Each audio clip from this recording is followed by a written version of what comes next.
All right, Matt. Welcome to the show. How's it going? Fantastic. It's what is this? Is this Tuesday? Today is Tuesday, but It's this a episode is releasing, I think, around Christmas time. So you might be my Christmas holiday special.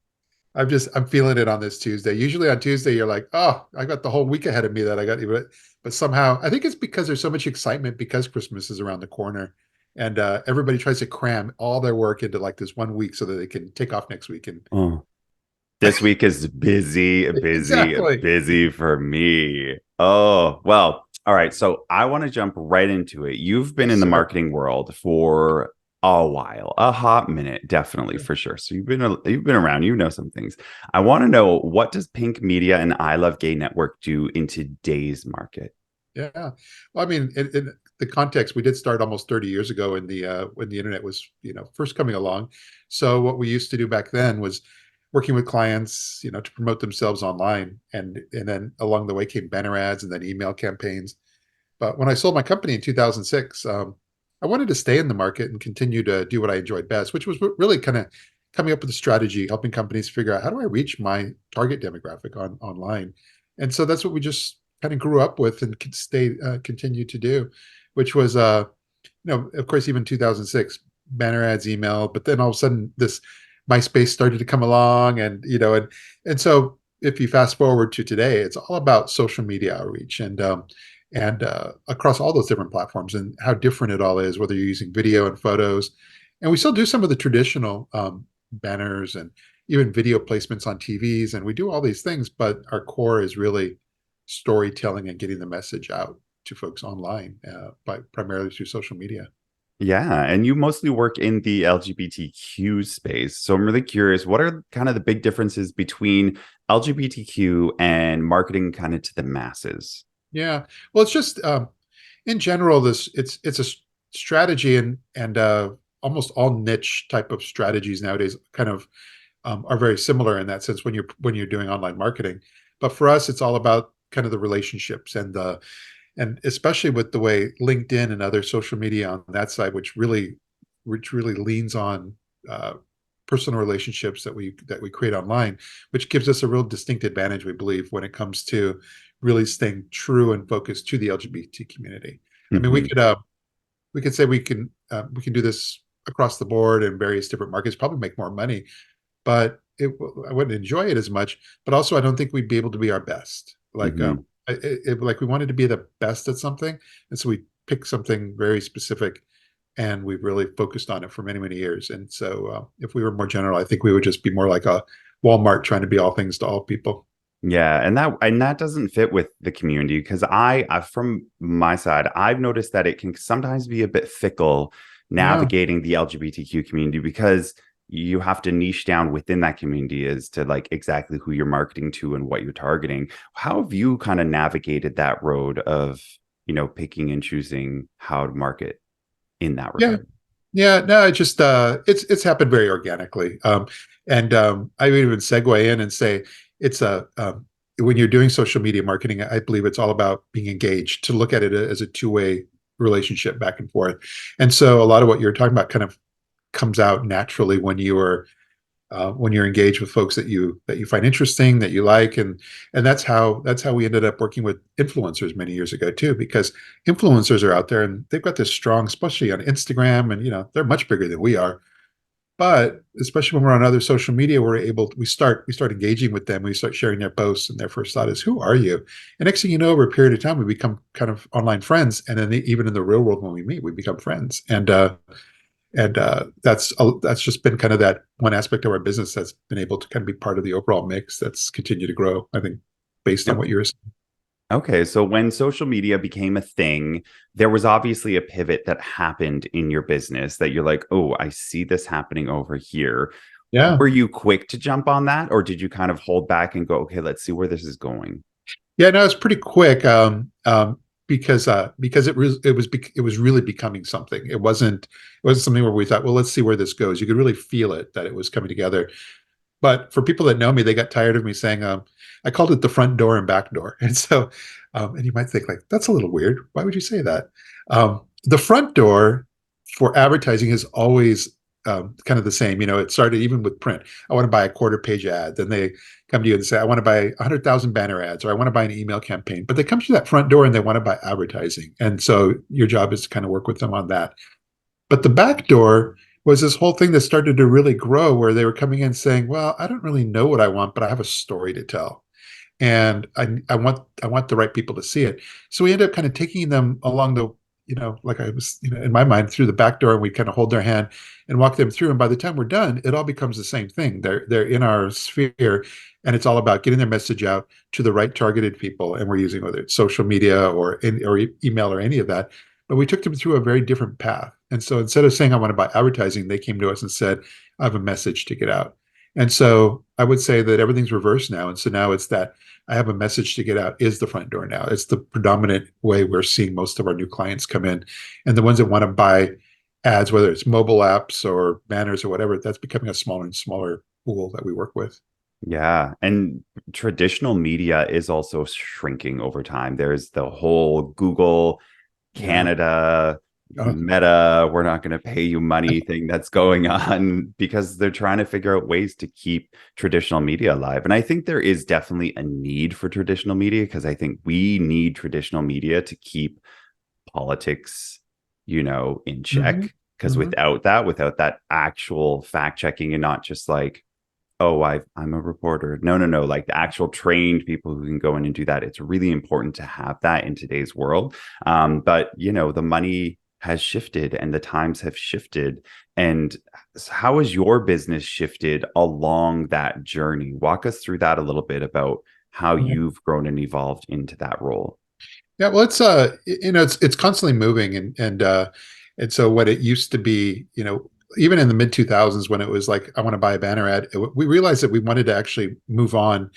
Even before we sold the company, because it became a commodity at that time. All of a sudden, we were getting purchase orders over our fax machine, just saying, I want to buy 100,000 ads, and we know how much you sell them for. Here you go. And realize it's not that fun anymore. It's when banners became a commodity, I think things started to shift. And so along the way, a lot of other things have just kind of come along, whether we're looking at social media and how companies approach that. And the development has really been that more and more companies are able to do, I say companies large and small, even individuals, can do so much now at their fingertips. You personally can go on and you can do your own Facebook marketing. You could promote on Instagram. You could do so much. While before, you would typically come to a company like ours, and then ad agencies want to reach the LGBT market. They would come to a company like ours, say, "Hey, help us figure out like how to navigate this." They do it all themselves. So what we're doing is trying to find the path to continue to grow, while with all these forces of everybody, number one, being able to do things themselves. Agencies want to kind of control things and bring it more and more in-house. And there are answers, but it's been tricky along the way, because you're always trying to adapt and figure out like, where's this going? Yeah. And I think right now we also feel like that, because I know a lot of people left, what is it, Twitter X now? There was a mass exodus, and now that has become a completely different beast than it was before, and it was a beast before, and now people are trying to navigate this new world of like, well, we always thought, at least me, I always kind of thought, oh well, Facebook was the first one, it's always going to be around. Now Twitter was the first, it's always going to be around, these dominating powers. And that's now shifting, and people are finding these other smaller networks, and I'm really intrigued as to how that is going to look in the next 10 years. Is it going to be more separate, or is there still going to be kind of one main area? What are your thoughts on that? Yeah, well, I think 10 years is so far out that we would, because if it was 10 years ago, we would have said MySpace is going to rule the world. So, and we would have been very wrong. But what it does, very wrong. But what it does is it sets a tone, it sets a trend. You could see the elements of what was Friendster once upon a time, and then what became MySpace, and then how Facebook started. You could see that, and there's a path, there's a journey as far as how these have developed. And then when you really see how video has taken off, and how TikTok has really taught Meta and so many others, they've kind of taken a lead and said, hey boys, sit down. This is how you do it. And that's where Instagram Reels came about. And nobody likes to say those things as much. We all know it. It's kind of like, I'm segueing and saying it's the same reason Tinder sounds an awful lot like Grindr. And nobody wants to tip their hat and say, hey, Grindr came up with some amazing thing. Nobody does that. They just simply kind of riff off of it and move on and say, hey, look at this great thing we created, without ever acknowledging where they got the idea. Oh, 100%. Everybody's always stealing everybody else's idea. There is no original ideas anymore. There's just new spins on those original ideas, I guess.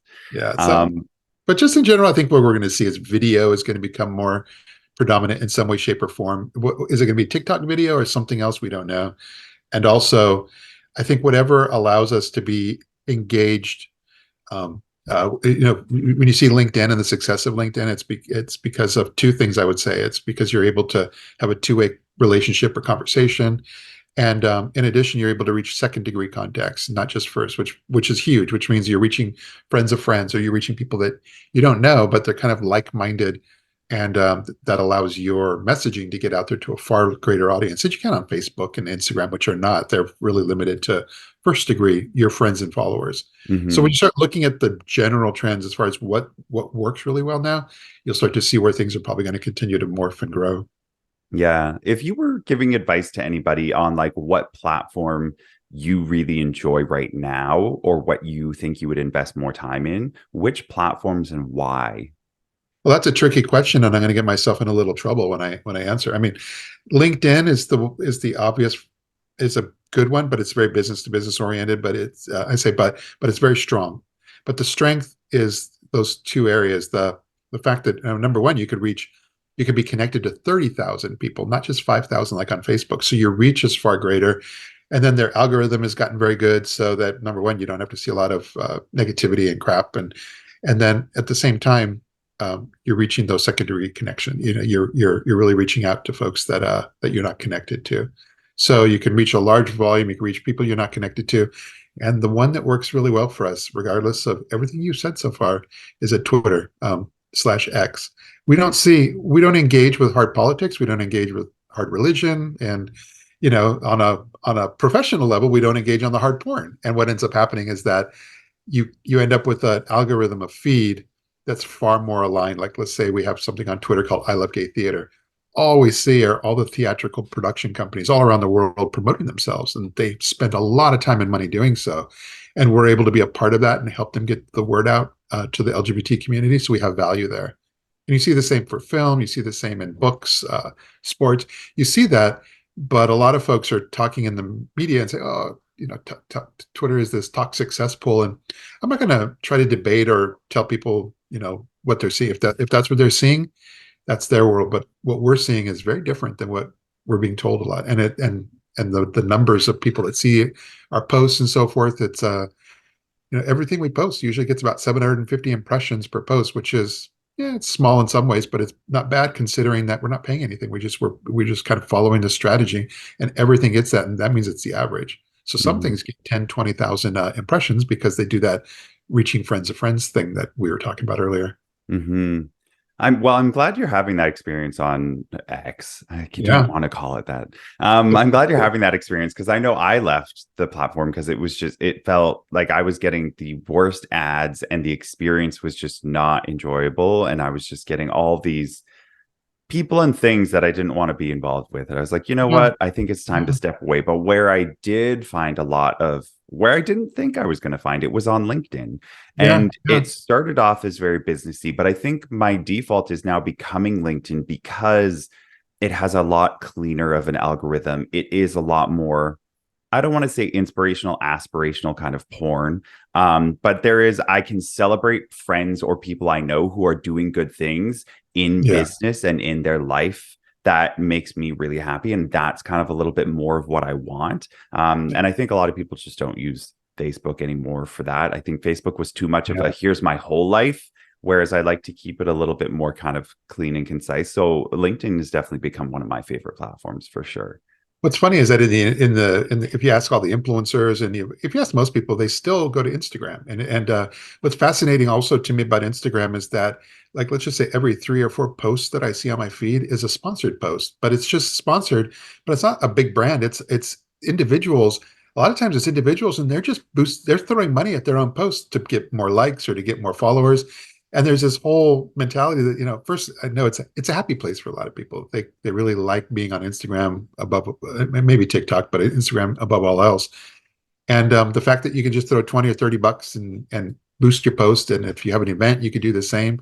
That I think is taking a huge percentage of the marketing dollars that we used to see going elsewhere. And I think a lot of money is going into those little individual Instagram boosts. So I'm really curious because I've heard many things from across the board of people saying that it's not worth it to do that. That's not really gaining you anything in the long term. And what's the long term strategy? And other people who are like, oh, well, no, it works really well. I'm curious, what do you think is more important? Is it follower count or is it engagement? And wrapped up into this boosting posts, what are the Yeah. important parts for you? I think engagement is underrated. It's when if a brand or any business is going to work with an influencer, their first thought is always, how many followers do you have? And that's unfortunate because that's also created an environment where there was even an HBO documentary about it that was fascinating, that really showed how huge the market is to just buy and build up followers at all costs. Just that's the only metric you're being measured by, and that's not right. The real metric is, are your posts being seen, and do people by the right people? So are your posts being seen by the right audience? And do people like these posts? And are they engaged with them? And that always goes towards Instagram, because on Instagram, there's not a whole lot you can do. You can like it and you can comment, but what else do you do? And so, like, at least on LinkedIn, X, and others, at least you can do something more with it. You can click through, learn more. You can share it to your audience. There's so much more you can do, and that's where I really go towards that. That's why I gravitate towards those by themselves. But that's kind of the way we see it over here. Yeah, so I would say engagement is more of an important factor than followers. And I'd have to agree because I've seen some accounts that have sometimes hundreds of thousands of followers, but then they only have like 10 likes or 20 likes on a photo. And I'm like, something's not right here. Like something is disconnecting and not working here.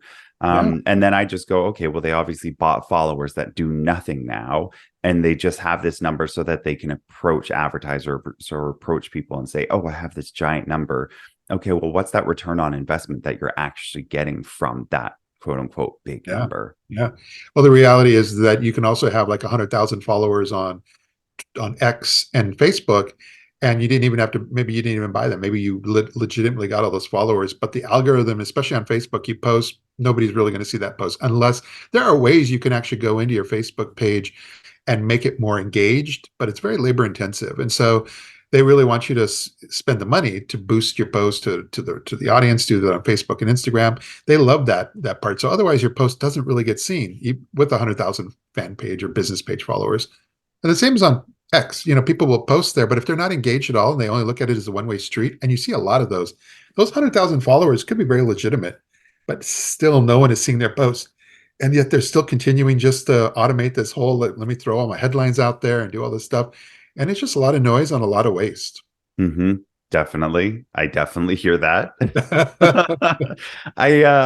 It really bothers me that, especially once you have like a business account, that it's just like all of a sudden, I remember when I switched over on Instagram to a business account, and I used to get a really good engagement that we're talking a number of years ago, like back in the day. Yeah. And then all of a sudden it just dropped overnight. And I was like, it pissed me off because I knew the only reason they were doing that is because they wanted me to be addicted to how many I was getting before. And they wanted me to pay them now to reach those same numbers. And it pissed me off. So of course I never spent anything on ads. And also I hear the same thing on TikTok. Many influencers are like, never pay for the TikTok ads, because once you do, they have you hooked because they know you'll do it again. And so it's like, if you build organically, that'll do you a lot better. But it's just like, well, what came first, chicken or egg situation? What are your thoughts on that? Yeah, but it's also not just, it's also the turtle in the hare situation too. I mean, if you stay true on a strategy and continually build that up, you can build up, you grow at a certain percentage every month or every year. So that percentage means that if, 10% of 100 is only 10 new followers the next month, but 10% of 1,000 is 100 new followers the next month. So if you stick with it, you can really kind of get there. It does take time to do it, I would say, the right way. And I would tell you that well over 50% of the folks I would ever talk to do not have that patience to wait. So there, and of course that's okay. You can buy your way into some success, or you can find all these other crafty little ways to be able to get there. But all of them, it's everybody's just playing a game. It's a Hmm. if you're looking at it that way, and that's why you see so many opinions on all this stuff, is because everyone's got a different take on exactly what we're talking about. Do you play the game? Do you get it quickly? Do you play a long game and build yourself up? And so, but here we are in entering 2024. You can look and you can see individuals and businesses that have played the long game that are in an extremely powerful position now. And when you see that, you realize that it does work, but you just have to have faith, and also you have to, you stick with it, and you just hope that things are going to continue along the path that you've started. Oh, big time. I'm definitely a play the long game kind of a person. I'm very patient. Yeah. But I've seen it pay off before. I mean, with YouTube specifically, let's take that one. They want you people to finish, watching, and they want to have they have all their own algorithms and stuff. But I have long form content. This podcast on there is a long form content, and that is a lot higher or a lot harder to rank for. And so I know like my followers have been growing, or subscribers have been growing very, very slowly over there. But, I saw the strategy over at the Game and Going Deeper podcast. When we built that was long form content, and it took a long time to build. But now Yeah. they're upwards of over 10,000, 10,000 viewers or subscribers, and things continue to grow very consistently for them over there. And I think that it's like, if you're willing to put in the time and to just not give up and to be patient, doing the long form strategy and the long term strategy will pay off in insane dividends in the future. But the Mhm. short term is what people want, because they want to see the results in order to keep going. It's really tricky. But you personally, like, the long game is built for you, because then, especially when you're posting on LinkedIn and any other social media, I see some of your things that you'll post position you as a thought leader as well in the SEO space. And when you stay true to that and you continually spoon feed is probably the best word, but when you see content, which means that then you don't ever ask the question, how often should I post? Post when you have something to say. If you don't have something to say, don't post, which, makes me sound like a cranky old man. But when you see something that's true to your niche, you post it, you share it on your channels, you're posting your own content, you're engaged with other people. When you do that over time, people start to trust you, but they don't trust you in the short term. And the trust is, I'm using this very loosely, but they trust you in that, yeah, you're out there, you're doing SEO, you seem like a really nice guy, you're in Toronto, you're in this market, but are you really in it for, because what's in it for me is that I want to be able to give you my trust and my time. And when I am at that point where I want to hire somebody, I want to know that you're going to be there for me. And that's human. That's the human aspect and the human element that I don't think everybody always thinks about. It's the psychology of this. And so short term means nothing when it comes to those things, except a lot of quick wins. But the long term means that after 5 years, 6 years of you doing that, people are going to think SEO, Toronto, LGBT business, they're going to come to you as one of their very first people that they come to.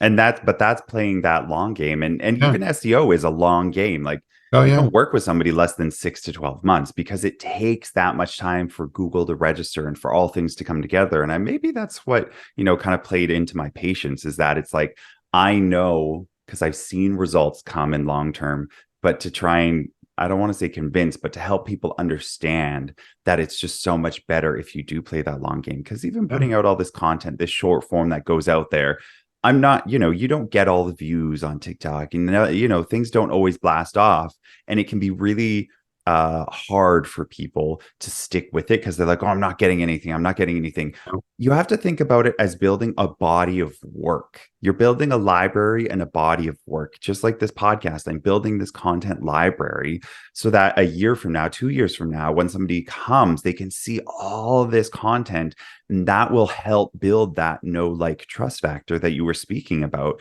because they can see, oh, this person does something and sticks with it for a long period of time. I can count on them to show up because I'm seeing them show up right now. Whereas if you do quick ads, and we've all seen those ads on Facebook or Instagram Yeah. or wherever, where they're like, buy this thing right now, do this thing, I'll help you get this. It's like, I don't know who you are. And you go to their pages and they kind of have some stuff, but you're like, I don't really know. Like, where's the trust factor there? That, I think, is what comes more built in with a long-term strategy, is the trust factor. How many people have you seen that were posting like crazy, just flooding any channel you're looking at, just always on? And then like a year, 6 months or a year later, you're like, all of a sudden you realize where'd they go? I haven't seen anything from them. And it's funny because they've moved on, and you kind of dig around, and sometimes they're not even online anymore, but they come on very strong, and that's all you see, and they make a strong impression on you. But then when they go away, when people go away, especially in this medium, you don't always notice. They just have faded away. And then over time you're like, oh wait, you have a memory of something. Something triggers a memory of what things that they used to do. And it happens to me all the time now, where so many influencers or just anybody that's kind of noisy and pushing out there, so many of them, it was a short-term play, and then they faded away. It just didn't work for them. And I'm always amazed by that. Yep, the flash in the pan. Yeah. Yeah. Yeah. I'm really curious because AI is becoming a big, huge thing. So what are some tips that you have Yeah. when we move into this new era of AI and tech in regards Yeah. to marketing? I think we're so at the very, very, very beginning of it. And I actually love listening. There's only one podcast I actually listen to. It's called Hard Fork. And it's all tech. But it's really good because they loved the whole AI thing with open AI and all the drama that went on there. But so I stay on top of, I believe that I stay on top of a lot of those things, but there's so many aspects of how it's going to influence our life, but it's going to be over the next 10 or 20 years. And it's hard to know now. Right now, the one area that everybody's, not everybody, but a lot of people have jumped on is content creation. So AI has become a huge tool for creating articles and email campaigns and all that stuff. And it actually does a pretty good job of creating content that resonates, that people will not even, as long as it's edited afterwards, you won't even know it was written by an AI. And you're seeing the same, I think, in imagery and in video, and how you're able to utilize video in order to be able to create, like you were even telling me, report clips of a show. There's so many different things you can do, but we're at the very beginning, 0.001% of what we're going to see. And I actually can't quite even see myself where this is ultimately going to go, but it's all designed to make our lives far, far easier. It's like robots building cars. It's going to, make our lives so easy that we won't have anything to do. Just sit back and wait for those government basic income checks to roll in. Yeah, I'm very interested because it's like the speed at which things are happening. There's this new tool I keep seeing ads for where it's like it's like a basic sketch, and then it can turn it into this whole room perfectly. And I'm like, oh my goodness, if we can already do that, and it's been Yeah. less than a year that this type of AI has really been worked on. And like you said, I use AI for this podcast because even though we've talked a lot about social media, I don't love social media. And so I never did short clips until I found this AI program that I insert the video and it does all the cropping, all the text, all the everything for me, picks what it thinks will do really well in regards to what's been said. And I just do a couple of like really simple edits on it. And there, boom, I have like 24 short clips for each episode I record. And it took me like maybe a maximum of a half an hour to put it through the program and then edit each and every one, a half hour max. Yeah. And it is so magical because I wanted those things, but like I'm not going to sit there for hours and hours and hours editing one short video. I'm like, I got Yeah. way too many other things to do. And I think it's really enabling a lot of solo entrepreneurs to be able to do a lot more of this stuff for themselves. Like we were talking about earlier, a lot more people have the power to do these things for themselves now. Yeah, no, I think it's amazing. And just, one of my isms is just that the short form really should be designed to get people excited in a short little clip so that they do want to pursue the long form, whether that's just learning more about you from your website or watching a longer video. But I think sometimes people lose sight of that as well. And they just throw a long form video out there and hope that somebody's going to watch 45 minutes or an hour. But there's not a lot of people out in our world that have 45 minutes or an hour just free time to sit there and say, oh, let's see if this video is going to be interesting or not.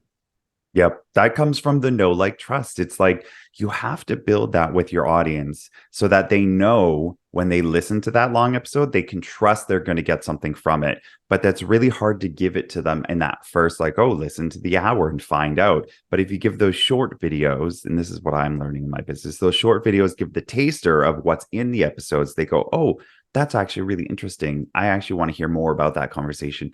That's what's converting people over into that long form content. And I think a lot of people are nervous that this younger generation is so addicted to short form and they can't handle long form. And I don't think that's necessarily true. I think that people will pay attention to the things that truly interest them. Like I Yeah. know people who will sit and watch something for hours if they're truly interested in it. And so if you can catch them with the short form and convert them over to the long form, that's how I think the magic sweet spot is to do that. Yeah. But there's something in there, which is that how many people or companies create long form video and you see them on YouTube and they have like a 30-second to 1 minute beginning. That's their, it's a little fluff, just like they have on TV. Um, but that goes against the direction. Like if you learn on TikTok, you have got to catch people's attention on a TikTok video within the first second or two, or they just, or even a fraction of a second, or they swipe.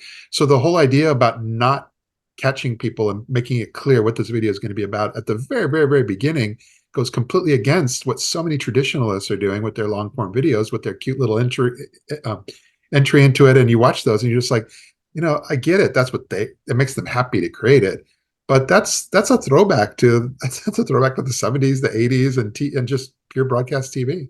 I literally skipped away from a video on YouTube the other day because the intro was too long. Yeah. I was like, I don't have time.